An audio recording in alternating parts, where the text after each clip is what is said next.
Dang.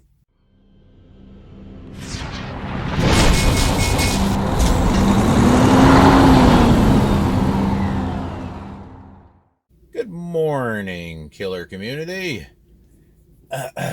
We're on the next day here. I think I got about maybe 5 hours of sleep. That doesn't sound like much, but I got more the previous day. It seems like sometimes I usually just get 5 or 6 hours of sleep. And then there are the days that I sleep longer. So, I don't know, it just kind of balances out a little bit. I don't try to force myself to sleep unless I'm really tired, because I don't like wasting time. Because I keep myself busy, and so if I'm just kind of laying there and I'm not tired and I'm not falling asleep, I get antsy, and I want to go do something. But I'm able to sleep better when I am tired. The one thing about this job is by the end of the day, I do get kind of tired.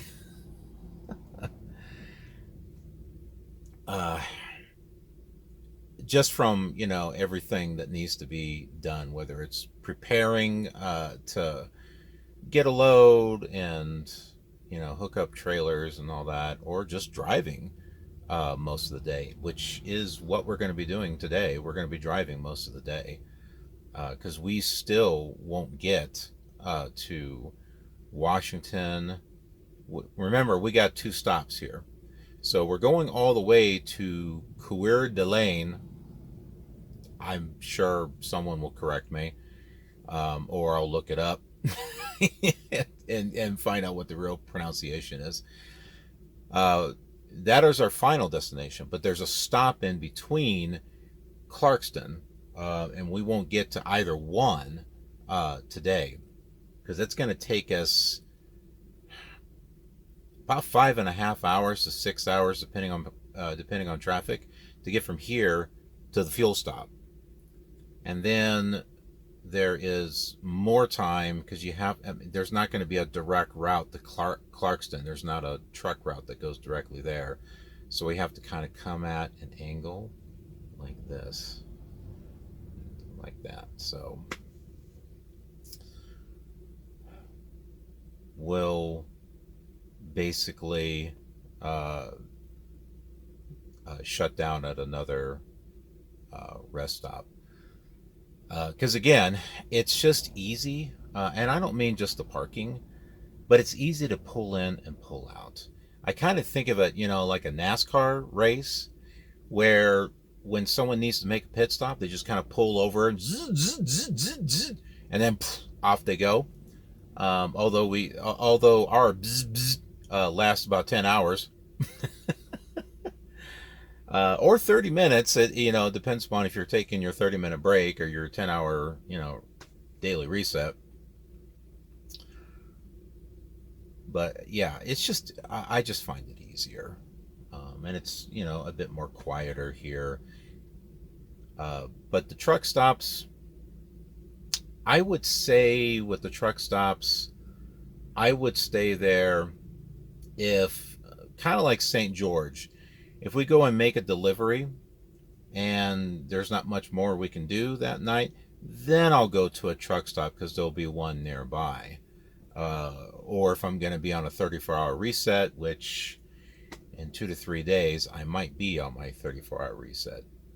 And if that is the case, for that day and a half, possibly a little longer, since sometimes it can take a little bit to get a load, I'll work on some episodes of some other stuff. I'm gonna try to get a couple of Minecraft Greenfield episodes done, so that way you fans of my Greenfield series will get to see that, and also some flight sim videos, and I think I'll actually stream those.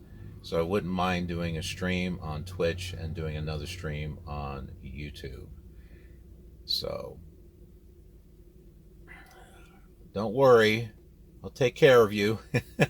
Y'all came here for a reason. Either you came here for the trucking vlog, or you came here for the flight sim videos, or Minecraft, or the Sims. I don't think I have a very big community for the Sims. Unfortunately, I wish I had more. I did have some coming for the Sims 1 and also the Sims Online, but I haven't been able to do anything with that for a while. Sims Online or Free SO, I probably could do something and continue with my characters. I don't think hardly anyone comes here for my Star Trek Online series, which I like that game, but there is a lot of stuff that I have to pick and choose as far as what I want to do. Definitely the trucking vlog is the big priority on the channel, and that's because it's the most watched series on the channel. But I do want to work on some of the other stuff too. Anyway, speaking on working on stuff, I'm having a bit of a trouble with my laptop. I had unplugged it because I was moving it and I forgot to plug it back in. And right now, Adobe Premiere is working on something, and it's sitting at 8% on my battery power. It's not really going anywhere. It went from 9 to 8, but I got 21 minutes left of that, and that is from the previous episode, or is it the one before that? It could be the one before that, where we were going from, yeah, I think it was the one before that, yeah, where we were going from St. George to California. And so in order to do that, I had to use Premiere, because the Intel HD Movie Maker or whatever, no, it wasn't Intel, no, HD Movie Maker, which I've been using for the vlog series. It's a lot quicker and simpler to put together, but some of the more complex scenes I use Adobe Premiere. So getting it sped up, it's like 900% faster than the actual footage.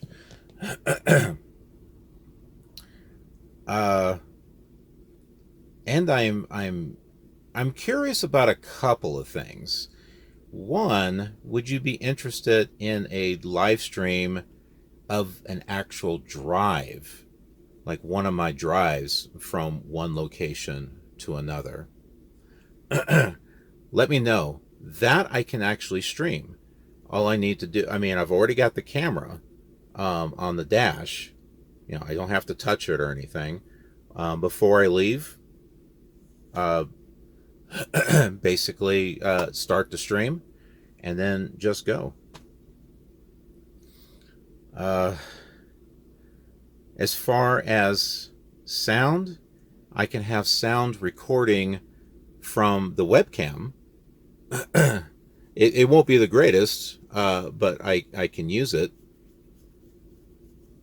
I'd use my regular headset, you know, that I do for gaming, but it will cover both of my ears, and you need to have one ear with nothing on it, because you need to be able to hear what's going on around you. And if you've got stuff going on, it's got to be difficult. Also, too, for those of you who want to leave messages and stuff, I really am not going to be able to read them. That is the same as reading text messages, and I need to focus on the actual driving. So I can talk about things, but when I'm driving 3 or 4 hours, I'm going to run out of things to say, which is why I would love to be able to read your texts.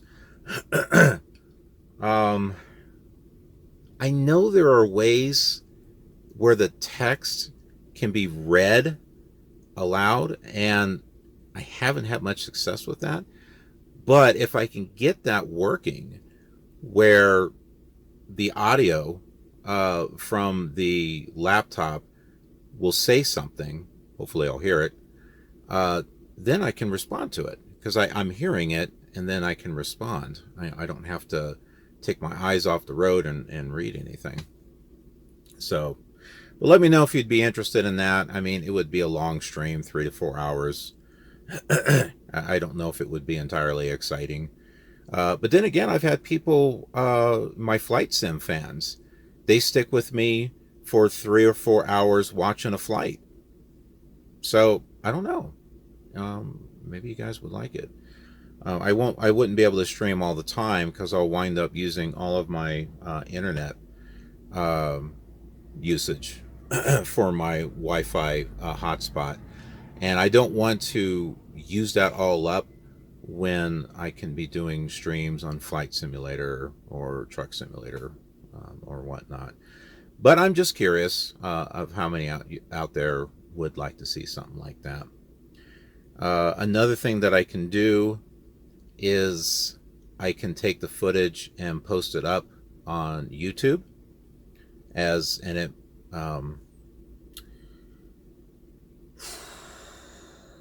I would probably do it at 200 speed.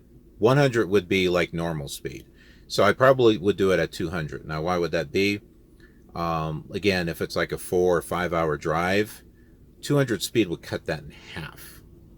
And it's not that much faster, especially on a truck, because sometimes I have to go 50 or 60, so that makes it look like I'm going 100. I don't know. But that would probably be much easier to watch than something that's completely at full speed. Also, the shorter it is, the quicker it is to upload it. Do you know what I mean? So, again, just let me know. For now, I'm just kind of keeping it to the trucking vlog as far as the POVs, and I won't be able to do them all the time. Sometimes I forget. Sometimes, as in yesterday, when we were leaving the shipper, I don't know if it was recording to start off with. I thought it was, but then later on I noticed it wasn't recording. I'm like, ah, crap, because it was really beautiful coming out of Salt Lake and seeing the mountains and going, but then it got dark, and so there really wasn't much to see after that. Anyhow, I'm getting my stuff together for the morning, and as soon as my hours reset, we'll log in, do a pre-trip, and get going. So last night I went ahead and actually used the blanket that I got from my driver leader. It actually worked out really nice. It was 37 degrees Fahrenheit last night, so it was cold. And what I did with the heater is I heated this thing up really hot and then turned it off. So that kept the heat in here for a bit before it cooled down. Unfortunately, with this truck, it just shuts off after like 2 or 3 minutes. It's not kind at all. So I'm not able to run the heat thing at all. Sometimes I can run the air conditioner without it shutting off, but the heat, I wasn't having much luck.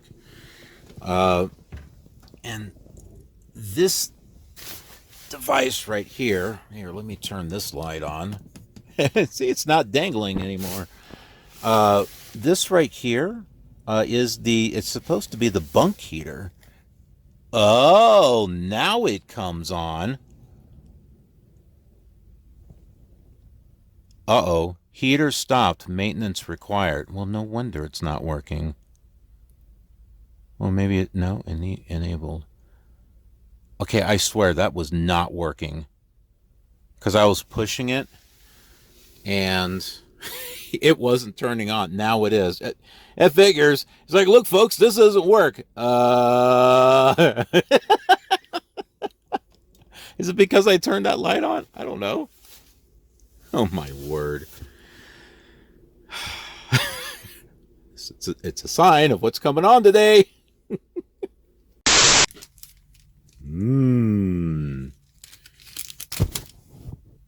Dang. So this is my breakfast. Until I can get some milk. I'm planning on getting some milk when we stop at the truck stop.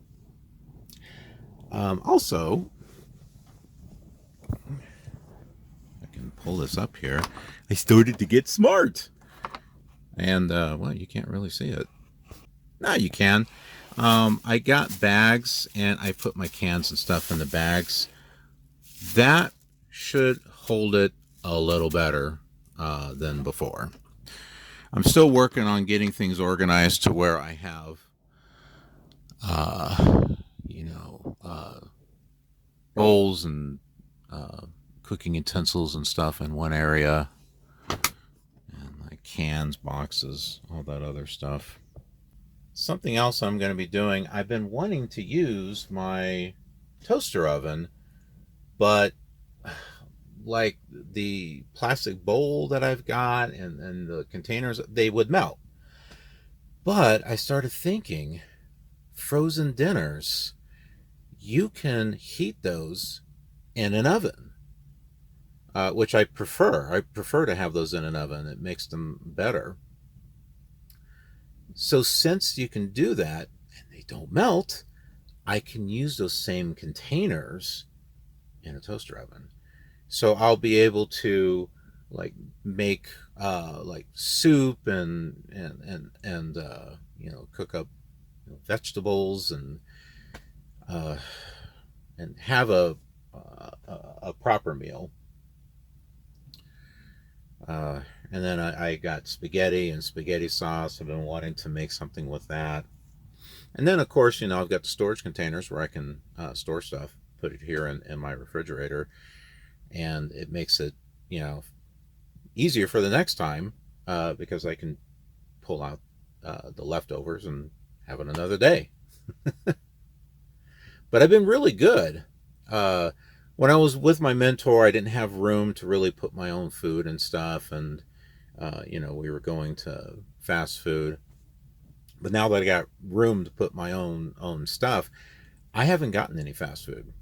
I haven't gotten really any junk food. Just I had like the gummy Skittles and the pretzels I had before I left home, and the Chex Mix dill pickle that was just different. I hadn't seen anything like that. But the Coke Zero that I bought, it's still in there. It's still good.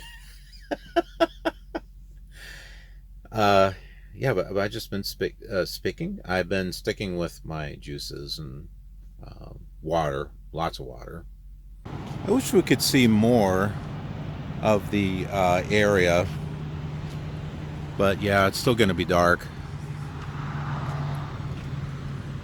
I noticed when I came over here last night, there was some stuff inside, so let's go check that out. The Juniper Rest Area. Yes, this is where we are. Right there. And it looks like they've got some other rest stops along the way here. Now, last night, I think I had in my Garmin, I had this one here. But like I said, the later that I drive, then that means the later in the morning that I would have to wake up. And I've been, waking up around 5 in the morning, so it's just best if I try to keep it like that.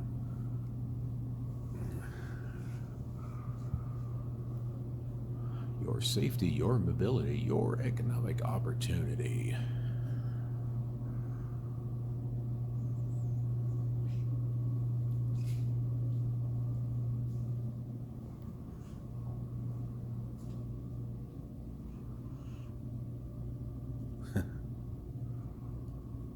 No photographing and putting on YouTube.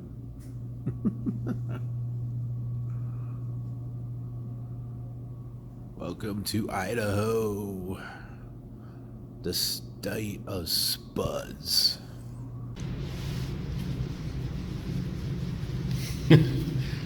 Okay, that's annoying.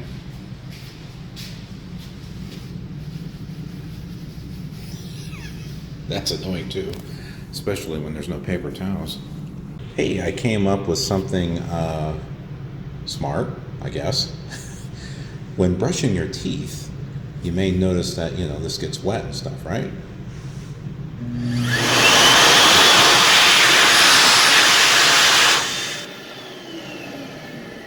Yep. Put it in there for a little bit, and you'll be dry. Yes. I need a new toothbrush. Gee, I wonder which truck is mine. My time is about ready to reset. You'll see the off-duty to the right. Boom. You see that? My 11-hour reset to 11. 14-hour reset to 14. 70 didn't do a squat. Because you have to reset for a total of 34 hours for that to reset to 70. Now, once you get to the 9th day, you get hours added back to that clock. But I'm not going to do it where, I run it down to 0 and then get like 7 hours the next day. Nah. I don't have much flexibility when I do that. So when I get down that low, basically if I'm around 5 hours or something like that, then I'm going to do that reset. Let's do a pre-trip. This is why you want to use an air gauge.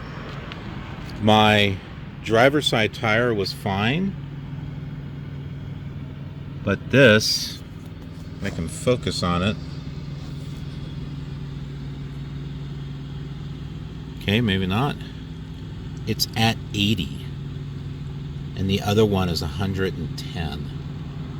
And I've taken it a couple of times just to make sure. So we're gonna have to put some air in that tire when we stop at the when we stop at the truck stop. Not bad. I've gone all the way around, and I spent 16 minutes on my pre-trip. And I did it in detail, so it's not like I just kind of ran around and looked at stuff.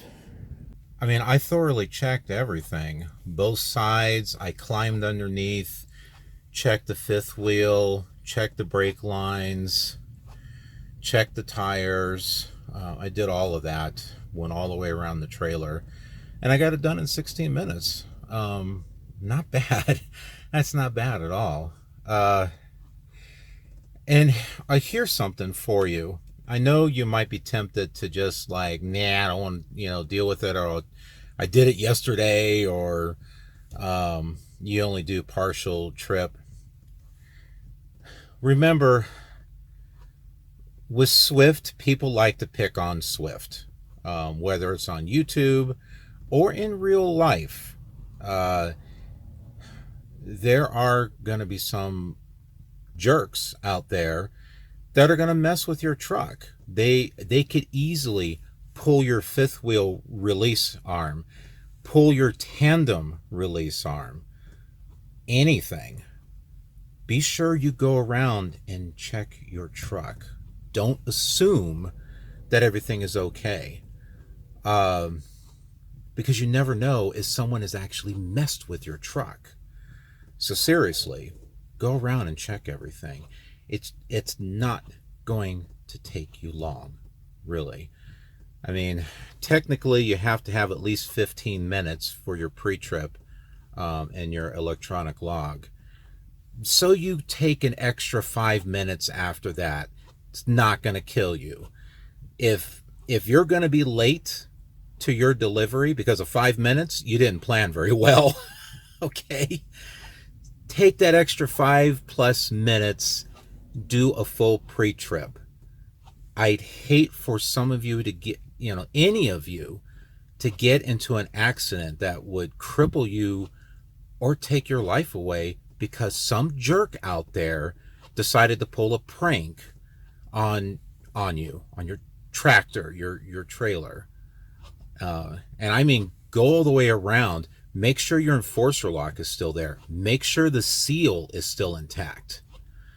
And if anything, take pictures. Because remember, that seal has to be intact. Otherwise, they're going to think that you went in there and took something. So, yeah, double check that stuff. It's just a good idea all the way around. Correction on the pre-trip. I need to add about 7 minutes because I forgot to account for my air brake test. So again, don't forget that. I think all in total I could probably do this in about 20-25 minutes. If anything, give yourself 30 minutes. Go on duty, do your pre-trip, do it all the way, and then take the extra time up to that 30 minutes just to get your stuff together. Get your water, your drink, your snacks, your next destination into your GPS. Put that all together in that 30 minutes before you take off. And we're starting to get some light now. But I do think we're going to be hitting, I don't want to hit anything. I do think we're going to be getting some rain. So we might run into some rain, thunderstorms, and all that other good stuff. All right, folks, let's get to it.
We were playing Ring Around the Rosie there.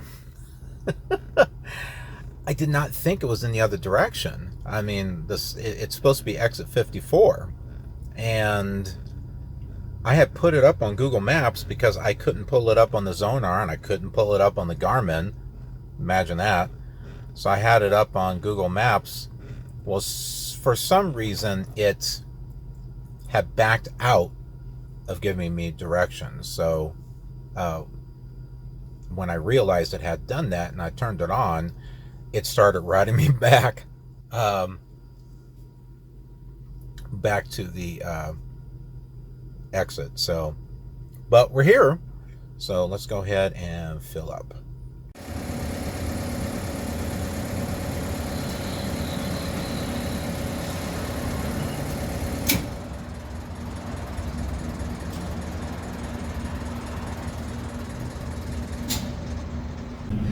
All right, I picked up what I need, and we're going to get going again.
So as you can see, we've made a different stop.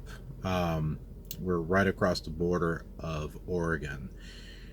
I had called my driver leader to find out about the load in Clarkston, if it was a drop or a live load. It doesn't make sense for it to be a drop, because what would go to the other one? But when I looked at the details of the stop, it had a D in parentheses, which typically means drop. But she did confirm that it is a live load, and it was 5 in the morning. Of course, that's in Washington. I think Washington and Idaho are in 2 different time zones, so got to make sure we account for that. We're ahead of schedule, actually, from what I have planned. So going to go ahead and take the 30-minute break here, but I'll have enough drive time to get us all the way to Lewiston, Idaho, to the Swift terminal there, where we can shut down. Now, there are 2 ways to get there. One way is the way that that is on the Zonar, which takes you through. It's a 5-hour route. Okay, so we just crossed the border. We're right here on the 84. Now, the way to Lewiston, one way is to take the 95, going up like this. The way that Swift wants us to go would be to continue the 84 like this and around like that. This is weird. This is a truck route. You can see that it's highlighted as a truck route. Now my Garmin, on the other hand, is telling me to take the 95, Route 95. Now you would think that Route 95 would be decent. However, here's the 95. Truck route comes up to here and stops, but continues up here. So I'm not sure about the Garmin. I don't think it's giving accurate information. And I don't want us to go, I mean, we would save 2 hours by doing this. It's not like this road atlas is old. This is a 2020 atlas. And remember, the whole COVID thing happened in 2020. Sir, there is a lot of people that weren't working. So I don't think that a truck route had been built from here to here between then and now. So I'm glad I have an atlas, and I'm glad we have a situation like this come up, to where you've got 3 different things that you can use to compare with, or 4. You've got the Zonar, you've got the Garmin GPS, you've got Google Maps, and you've got the old-fashioned road atlas. And make sure it's the one for trucks. Maps inside, key to Rand McNally truck GPS. Some people love Rand McNally, others like Garmin. But yeah. So based on this, I'm going to say it's not a good idea for us to go this way. So we're going to go the way that Swift wants us to go. I think most of the time, if you follow what's on the Zonar, you can't go wrong. Mostly. But I like to think that what I'm seeing here confirms what's on the Swift Zonar. So that's what we're going to do.